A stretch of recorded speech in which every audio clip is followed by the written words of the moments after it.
Oke, Bismillahirrahmanirrahim. Assalamualaikum warahmatullahi wabarakatuh. Jumpa lagi bersama saya Sugiono dari tim Bisma Learning System. Terima kasih kepada Bapak Ibu sekalian yang sudah mengikuti partisipasi hari ini.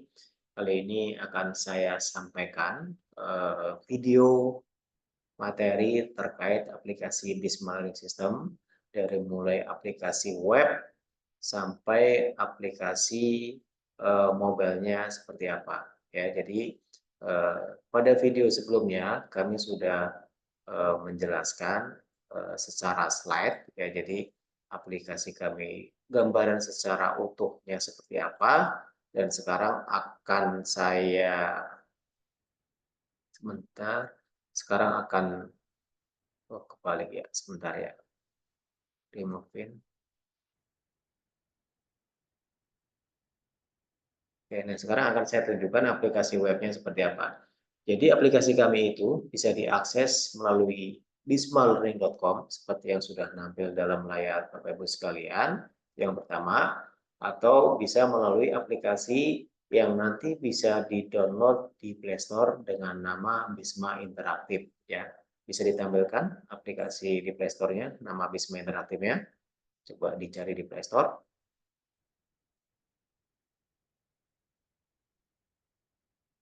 Tinggal dicari namanya Bisma Interaktif. Nah, ini aplikasi kami. Nanti tinggal diinstal, di-download. Kalau sudah terinstall, nanti tinggal login saja. Oke, balik lagi ke web. Seperti pada video kami sebelumnya, bahwa salah satu kelebihan aplikasi kami adalah kami memfasilitasi fasilitas website sekolah. Jadi nanti ketika sekolah itu sudah bergabung menggunakan aplikasi kami, salah satu fasilitas yang kita berikan adalah website sekolah dengan menggunakan domain sch.id.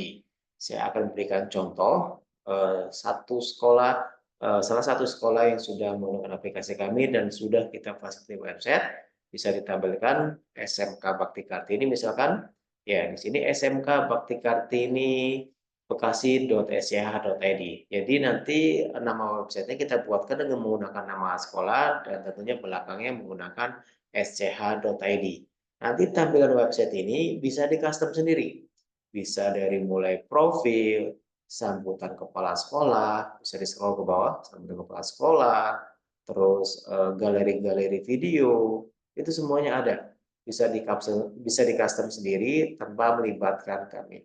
Termasuk menu-menu yang lain dari mulai prestasi sekolah, galeri foto, itu semua ada, semuanya bisa di custom sendiri. Ya, ini kegiatan-kegiatan album sekolah, bisa diupdate kapanpun dan dimanapun sesuai eh, dengan kepentingan masing-masing ya. Bahkan di sini juga sudah bisa dipakai untuk PPDB. Ya, ini salah satu contoh website di salah satu sekolah yang sudah menggunakan aplikasi kami dan websitenya sudah dikelola dengan baik. Kemudian selanjutnya, saya akan arahkan Bapak Ibu sekalian untuk login melalui aplikasi web. Jadi nanti Bapak Ibu sekalian tinggal akses bismalearning.com, itu yang pertama, atau juga bisa dengan mengklik tanda e-learning dari website yang sudah kita sediakan. Ya, itu di pojok kanan atas itu ada e-learning. Tinggal diklik, nanti otomatis akan mengarah ke bismalearning.com.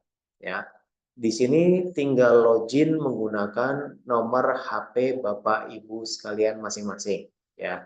Khusus untuk siswa itu login menggunakan NISN dan password.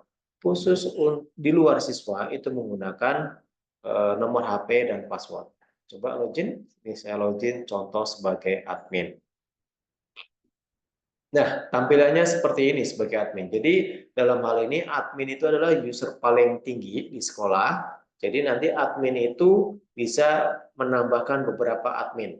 Kalau misalkan kondisi sekolah jumlah siswanya banyak, tidak terhandle oleh salah satu admin, nanti bisa ditambahkan admin-admin berikutnya. Ya, jadi mau 3 admin, 5 admin, bebas. Ya. Kemudian tampilan admin. Nah, ketika login sebagai tampilan guru, nanti menunya akan lebih sedikit lagi sesuai dengan tupoksi seorang guru. Nah, kira-kira di dalam aplikasi ini ada apa saja? Ya, akan saya tunjukkan satu persatu. Dimulai dari persiapan sekolah, ya. Jadi aplikasi kami ini mengikat per tahun ajaran, per tahun akademik. Bisa dilihat di atas, bisa diklik, Mas Eko, tahun akademiknya, yang paling atas. Ya, jadi setiap tahun ajaran baru di sini pihak admin atau pihak sekolah bisa menambahkan tahun akademiknya sesuai dengan tahun ajaran yang berlaku. Ya, jadi kalau di sini kita kliknya tahun akademik 2024-2025, nanti akan muncul data tahun akademik 2024-2025. Kalau kita buka tahun ajaran 2022-2023, maka yang akan muncul adalah tahun ajaran 2022-2023. Jadi kita sudah mengikat per tahun akademik atau per tahun ajaran. Kemudian di bawahnya ada fitur kalender akademik. Ini fungsinya untuk apa? Kalender akademik ini nanti bisa dipakai untuk pihak sekolah untuk mencatat atau mengagendakan semua agenda-agenda sekolah, baik agenda dari kedinasan maupun agenda dari internal sekolah. Jadi semua kegiatan dalam satu tahun akademik nanti bisa dibuat di kalender akademik ini, dan nanti kalender akademik ini juga akan muncul di tampilan kepala sekolah, di tampilan guru, di tampilan orang tua, dan juga di tampilan siswa. Jadi semua saling tahu, oh dalam bulan ini kita tuh ada agenda PTS, berikutnya kita ada agenda LDKS, berikutnya kita ada agenda akreditasi. Jadi semua saling mengetahui agenda-agenda yang akan terjadi di bulan-bulan berikutnya. Kemudian di bawahnya ada kurikulum kelas. Ini fungsinya untuk apa? Kurikulum kelas ini kita untuk setting kurikulum. Ya, jadi kalau kemarin tahun 2024 itu mungkin masih ada kurikulum gabungan, kelas 12-nya mungkin masih Kurtilas, kelas 10, 11 sudah Kumer. Nah, di sini bisa disetting. Jadi kalau misalkan kita setting kurikulum Merdeka, nanti otomatis rapotnya kurikulum Merdeka. Kalau di sini kita setting kurikulum 2013, nanti otomatis rapotnya kurikulum 2013. Ya, seperti itu. Di bawahnya ada fitur kepala sekolah. Ini untuk menambahkan user kepala sekolah. Jadi silakan nanti user kepala sekolah bisa dibuat, ditambahkan. Tinggal klik tambah kepala sekolah lalu diisi data. Ya, itu untuk menambahkan kepala sekolah. Dan ini admin sekolah yang tadi saya cerita. Jadi di admin sekolah ini nanti dari admin yang pertama yang sudah kita kasih nanti bisa menambahkan admin berikutnya. Jadi biasanya kalau di sekolah itu yang dibuatkan atau yang memegang admin itu para wakil biasanya, dari wakil kurikulum, operator, maupun wakil kesiswaan. Jadi nanti menggunakan user admin sesuai dengan kepentingan ataupun peruntukan masing-masing ya. Tinggal klik tambah admin, dan ini kita tidak batasi, mau 5 admin, mau 10 admin bisa. Tinggal diisi biodata diri aja. Kemudian di bawahnya ada staf sekolah. Ya, staf sekolah ini untuk menambahkan user-user staf sekolah. Dari mulai staf bendahara, staf tata usaha, staf perpustakaan, sampai staf sekolah yang biasa. Staf sekolah biasa itu seperti petugas kebersihan, security, dan sebagainya. Nanti bisa dibuatkan user melalui menu staf sekolah ini. Ya. Nah, salah satu fitur keunggulan kami, ini terkait proses awal, ya. Salah satu keunggulan fitur kami yaitu fitur ujian. Ya, saya akan praktekkan bagaimana cara membuat ujiannya. Itu ada di menu bank soal ujian, di menu pembelajaran. Lalu di bawahnya ada bank soal ujian. Nah, kita di sini ada banyak. Ada soal latihan, ada ujian kelas, ada remedial, ada juga ujian yang menggunakan mode AKM. Mode AKM itu seperti true or false, pilihan ganda kompleks, uraian singkat, dan sebagainya. Itu berarti nanti menggunakan ujian model AKM. Nah, untuk membuat ujian biasa yang pilihan ganda dan esai biasa, itu bisa menggunakan menu ujian kelas, tinggal diklik saja ujian kelasnya. Nah, nanti tampilannya seperti ini. Ya, dia akan menampilkan ujian-ujian yang sudah pernah kita buat ya di bawah. Jika sudah pernah ada ujian yang sudah pernah kita buat. Nah, untuk membuat ujian baru, Bapak Ibu sekalian, tinggal klik tambah ujian, klik tambah ujian. Nah, lalu kita isi datanya. Di bawah itu ada konfigurasi data ujian, ada juga data pertanyaan ujian. Ya, ini tinggal diisi semua jenjangnya ya, dari mulai jenjang SMK, tingkat kelas, gurunya siapa. Karena ini menggunakan admin, masa bisa muncul semua guru. Tetapi kalau menggunakan guru, dia hanya muncul punya user guru itu sendiri. Jadi tidak bisa muncul guru yang lain. Ya. Terus jenis penilaiannya apa? Misalkan STS, sumatif, terus STS misalkan, terus lingkup materi. Jika sudah pernah menambahkan lingkup materi bisa dipilih, jika belum bisa dikosongkan. Lalu judul ujiannya apa? Misalkan PTS atau STS semester genap misalkan atau ganjil bebas. Terus durasi untuk siswa mengerjakan berapa lama? Misalkan 60 menit. Kemudian di bawahnya ada blok ujian siswa jika keluar halaman pada saat ujian. Di sini ada pilihan ya atau tidak. Tinggal dipilih saja ya. Nah, kemudian di bawahnya ada jendela mengambang, blok ujian ya atau tidak. Ini fungsinya untuk apa? HP-HP sekarang itu canggih. Bisa floating window. Jadi yang bawah itu layar utama, yang atasnya layar kecil bisa buka Google. Nah, itu kalau kita pilih ya, otomatis itu tidak akan bisa. Ya. Kemudian termasuk HP yang bisa split layar, dua layar, yang atasnya Google, yang bawahnya ujian, itu juga pasti tidak akan bisa. Kemudian di bawahnya ada acak soal ujian, mau diacak atau tidak. Di sini kita bisa pilih iya. Terus yang diacak apakah pilihan gandanya saja, atau esainya, atau semua. Misalkan pilihan gandanya saja. Kalau sudah, di bawah ada batas waktu keterlambatan. Ini fungsinya untuk apa?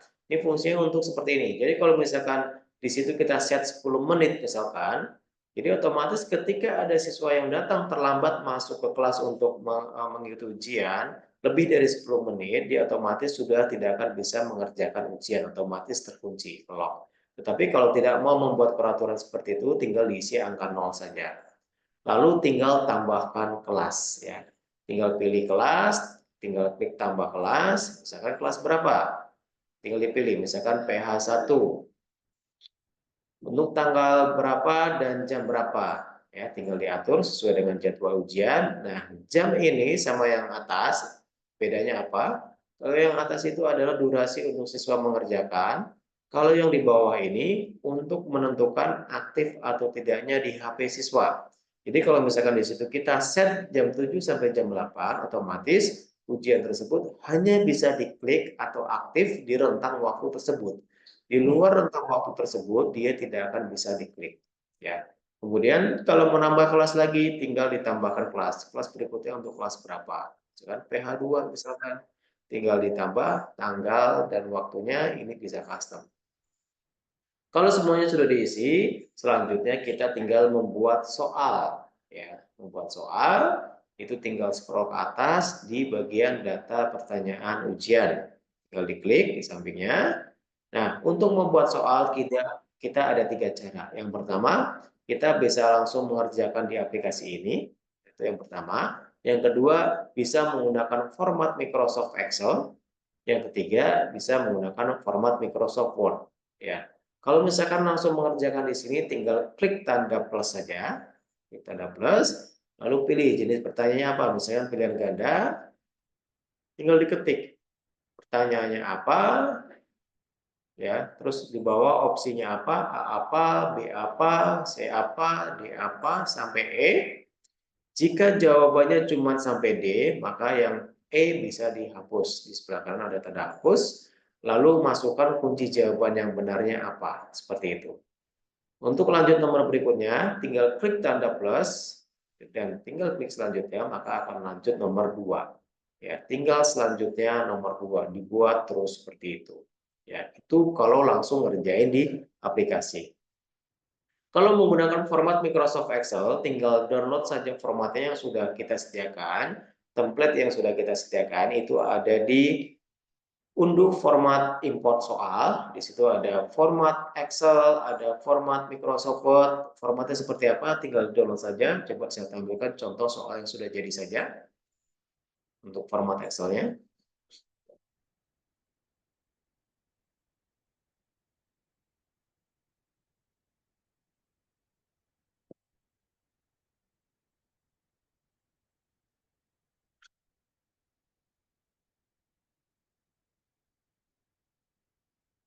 Nah, format Excel-nya seperti ini, ya. Jadi standar. Yang pertama dimulai dari paling sebelah kiri, nomor diisi standar, nomor 1, 2, 3, dan seterusnya.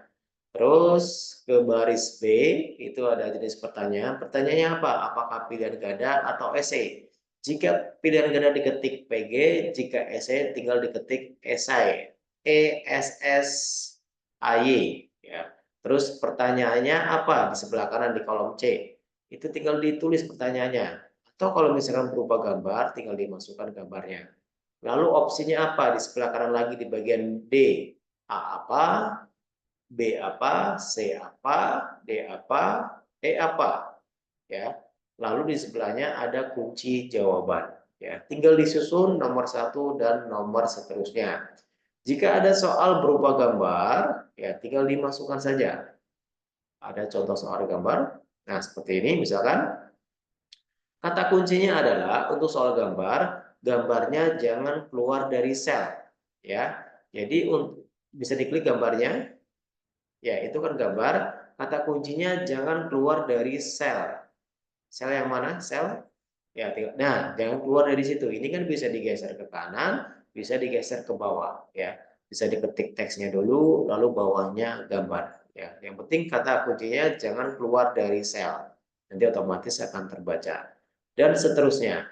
Ya, jadi not untuk soal matematika, untuk soal-soal yang berupa rumus, equation, itu mau tidak mau harus menggunakan snipping tool ataupun crop. Ya, karena aplikasi manapun itu sejauh ini belum ada yang bisa membaca rumus equation ataupun rumus matematika.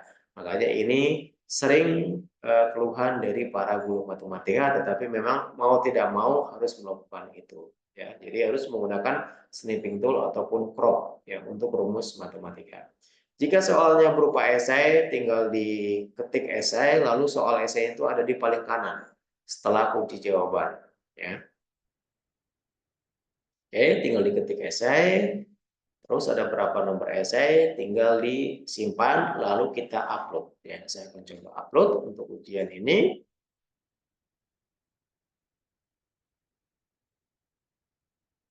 Tinggal pilih jenis filenya, misalkan Excel, terus pilih filenya tadi ada di mana,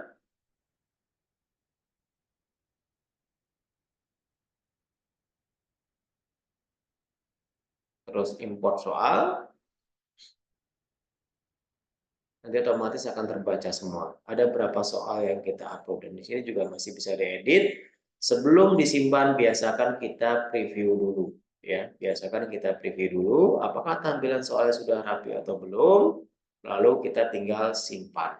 Ya, coba simpan ujian. Oke.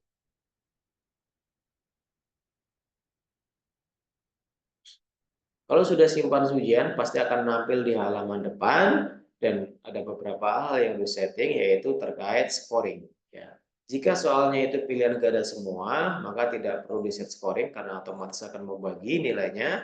Jika soalnya berupa PG dan esai, maka harus di set scoring. Set scoring ini mana? Tinggal diklik tanda setting di paling kanan. Coba cari ujian yang hari ini.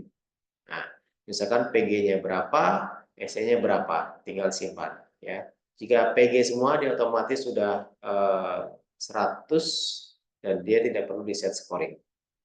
Nanti kalau sudah di set seperti ini, maka akan nampil ujian di siswa.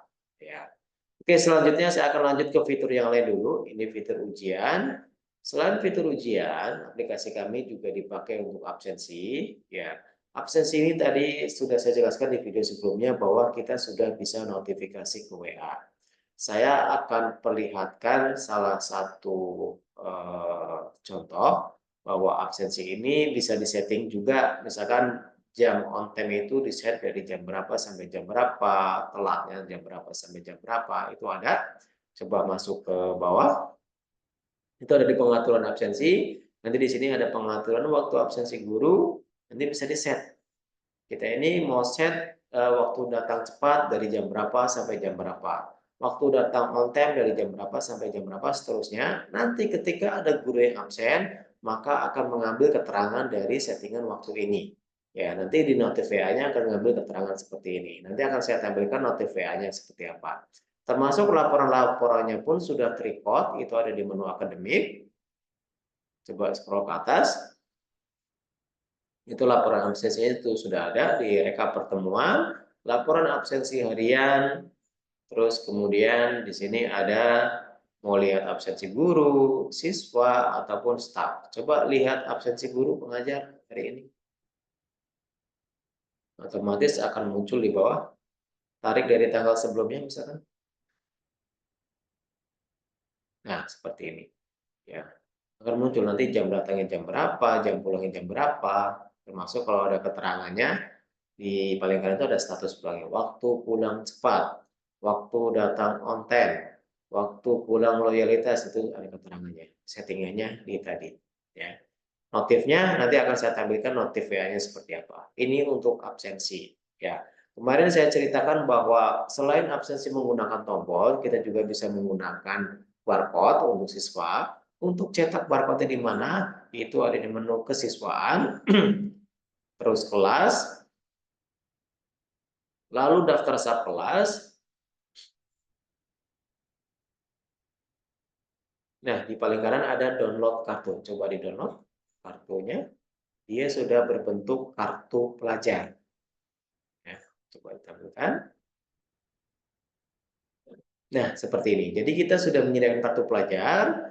Nanti logonya itu akan muncul sesuai dengan logo sekolah masing-masing. Di bawahnya ada kop ataupun alamat sekolah. Terus di tengah ada foto siswanya, ada nama siswa, jurusannya apa, NISN, dan barcode. Barcode inilah nanti juga bisa dipakai untuk absensi siswa. Ya, jadi sudah kita sediakan kartu pelajarnya. Nanti dari pihak sekolah tinggal mencetak saja. Apakah bisa dicetak dengan e-money atau dengan ID card biasa, itu silakan. Ya, tapi dari kami sudah menyediakan file ID card-nya, tinggal dicetak masing-masing. Ya.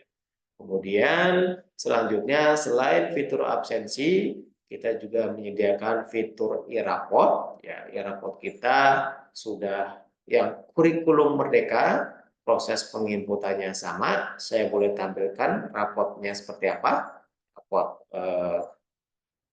raport semesternya. Jadi kalau di sistem kami yang berhak mencetak raport adalah Walas. Ya, nanti Walas ini yang berhak mencetak raport karena memang itu tugasnya wali kelas. Bisa dicontoh, dilihatkan di sini ada raport PTS, ada raport PS, ada raport P5. Ini contoh tampilan rapotnya seperti ini. Dari mulai cover sampai nilai, nah seperti ini.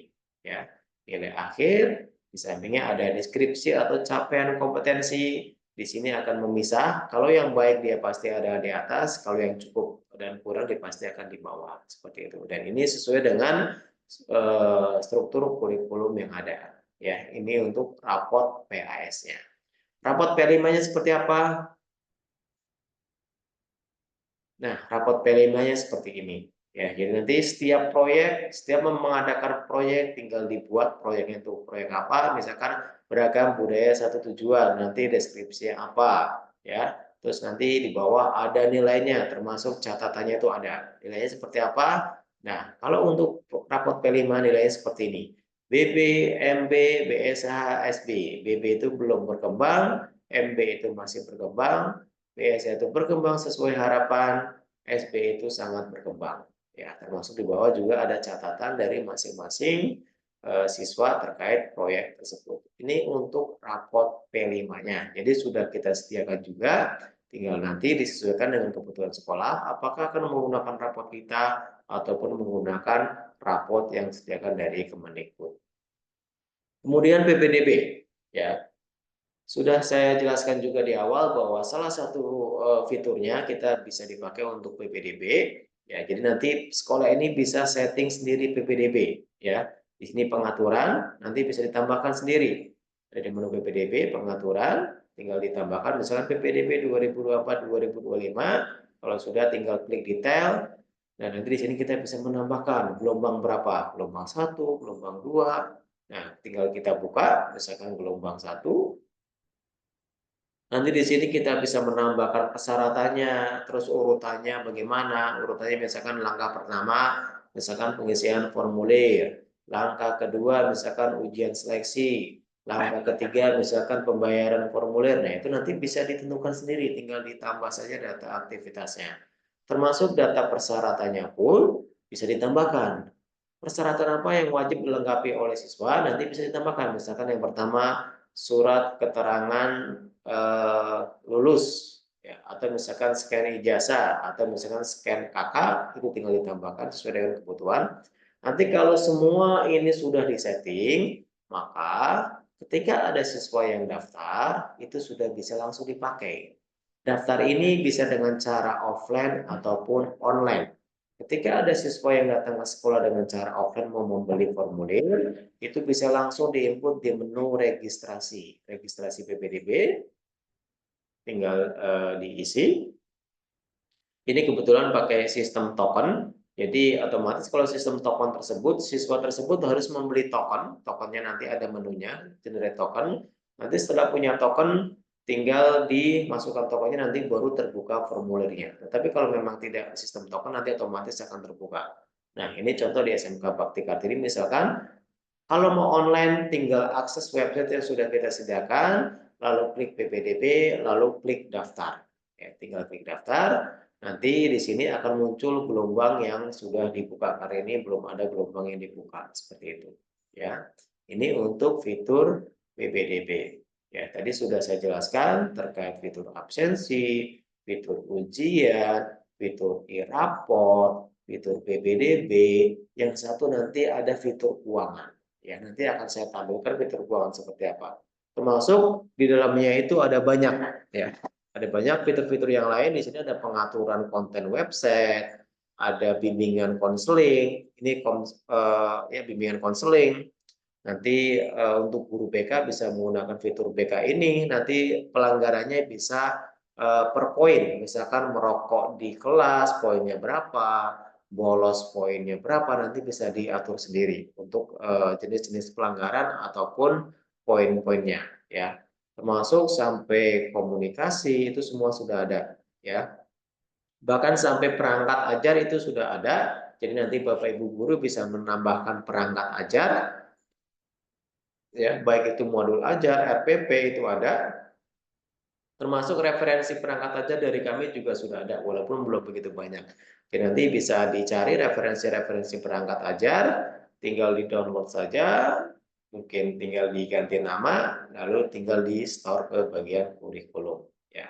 Jadi itu kurang lebih tampilan di website seperti ini, ada banyak banget fiturnya, ya, dari mulai proses PPDB, proses absensi, proses keuangan, proses keuangan, absensi, e-raport, dan sebagainya itu semuanya sudah ada di sini. Ini tampilan adminnya, saya tidak jelaskan satu persatu karena cukup banyak banget. Mungkin nanti akan saya paparkan secara detail di sekolah masing-masing pada saat pelatihan dengan kami. Nah, kemudian saya akan tampilkan aplikasi Android-nya seperti apa, ya. Jadi setelah tadi download di Play Store, namanya Bisma Interaktif, maka akan langsung terinstall di HP Bapak Ibu sekalian, dan saya akan tampilkan sebentar.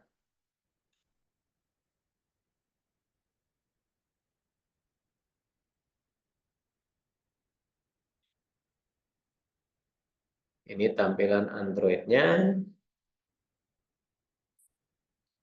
tinggal dibuka Bisma Interaktif, tinggal diklik. Nah, nanti halaman login seperti ini. Kita mau login sebagai apa? Bisa diklik, mau login sebagai guru, orang tua, siswa, kepala sekolah, yayasan, ataupun bendahara. Misalkan saya login sebagai siswa.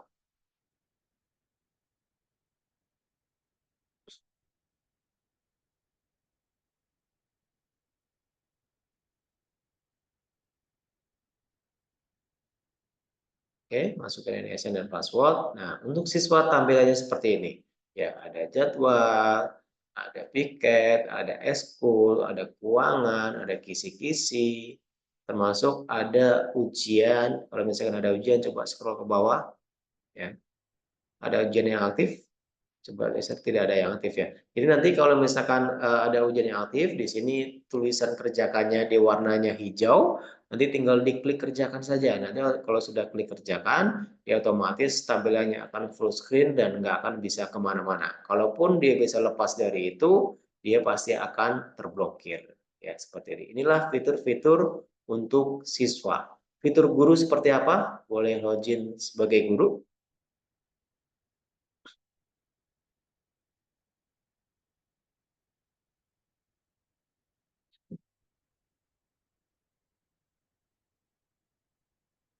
Nah, ini fitur-fitur untuk guru, jadi juga sama. Untuk prosesnya banyak kan bisa dilakukan melalui web, tetapi untuk mobile hanya hasil atau misalkan laporan atau data. Ya, di sini ada jadwal mengajar guru, ada monitoring ujian ketika tadi siswa ada yang berusaha nyontek terus terblokir, nanti tinggal dibuka.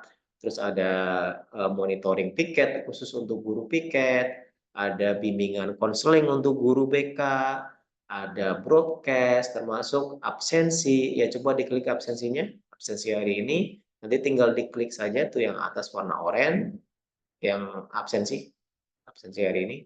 Ya tinggal diklik absensi hari ini kerekam ya, makanya tampilannya tidak nampil ya. Jadi sistem kita ketika ada siswa yang merekam, misalkan lagi ujian atau lagi apapun terus direkam, dia tidak akan bisa. Ya, pasti tampilannya hitam. Coba geser ke kiri terus, ada menu apa lagi? Ada absensi barcode, jadi nanti guru juga bisa nge-scan barcode siswa. Ya, inilah tampilan-tampilan terkait tugas-tugas atau tupoksi seorang guru. Boleh tampilkan sebagai orang tua. Saya login sebagai orang tua.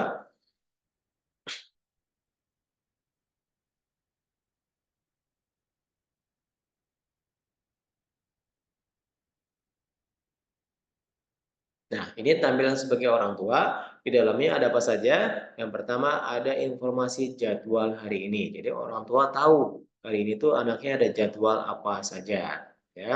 Terus yang kedua ada informasi kegiatan ekskul ekstrakurikuler. Ada ekskul apa saja itu juga ada, ya. Nanti kalau jadwalnya sudah diupload akan muncul di situ. Terus kemudian ada laporan absensi harian terhadap anaknya. Itu kalau misalkan anaknya absen pasti laporannya akan ada, ya. Tinggal dipilih tanggalnya. Terus kemudian yang paling penting adalah keuangan. Jadi ketika orang tua sudah login ke aplikasi, di dalamnya ada fitur keuangan, tinggal diklik saja keuangan, maka akan muncul data tunggakan terkait anaknya di sini. Ada iuran gedung, ada buku LKS, ada SPP, nah ada seragam, dari sudah keterangannya, yang lunas mana, yang belum lunas mana. Nah, misalkan saya mau bayar SPP misalkan. Nah, di sini tinggal diklik saja, saya mau bayar SPP September sekaligus sama Oktober itu juga bisa. Atau hanya 1 bulan saja, September saja, tinggal diklik saja, ya. Kalau sudah coba 1 bulan, tinggal proses. Nah, di sini Bapak Ibu orang tua bisa milih, bisa bayar pakai 7 bank, BCA, Mandiri, BNI, BRI, ya bisa pakai OVO, bisa pakai Speedcash, bahkan bisa pakai Alfamart. Alfamart ada di paling bawah kalau nggak salah. Iya, ada Alfamart, ada Indomaret itu ada. Jadi nanti orang tua banyak pilihan daripada capek-capek datang ke sekolah, tinggal pilih salah satu bank saja. Misalkan pakai Alfamart, tinggal pilih klik Alfamart, lalu proses bayar, nanti akan muncul kode pembayaran. Oke. Nah, kode pembayaran ini nanti tinggal di screenshot lalu tunjukin ke kasir Alfamart ya. Bilang saja mau bayar Plaza Mall ya, nomor kode bayarnya ini nanti otomatis ada bukti pembayaran, nanti otomatis tagihannya akan terupdate di sini, di bendahara akan terupdate dan di kepala sekolah juga akan terupdate. Jadi kepala sekolah tahu, saya pengen tahu tunggakan SPP kelas 7 saja hari ini berapa. Saya pengen tahu tunggakan LKS kelas 10-nya saja berapa. Itu semua ada. Jadi nggak perlu minta data lagi ke bendahara, otomatis laporannya sudah terbentuk, sudah tersaji. Ya, jadi anytime, kapanpun kepala sekolah tahu. Saya pengen tahu hari itu ada uang masuk apa saja, totalnya berapa. Misalkan dari SPP berapa, dari uang buku berapa, itu semuanya ada nanti ketika login sebagai kepala sekolah. Ya, jadi kurang lebih seperti itu aplikasi kami. Jadi hampir semua fitur sudah ada di aplikasi kami, ya terutama dari mulai proses PPDB, ujian, raport, keuangan, absensi, BK, guru piket, dan masih banyak yang lainnya, dan masih banyak benefit yang lainnya nanti bisa didapatkan oleh pihak sekolah. Dan tentunya harapannya dengan aplikasi yang sudah kita desain sedemikian rupa dapat membantu meningkatkan kualitas sekolah, kualitas guru, terutama untuk proses promosi sekolah. Kurang lebihnya seperti itu. Saya akhiri. Assalamualaikum warahmatullahi wabarakatuh.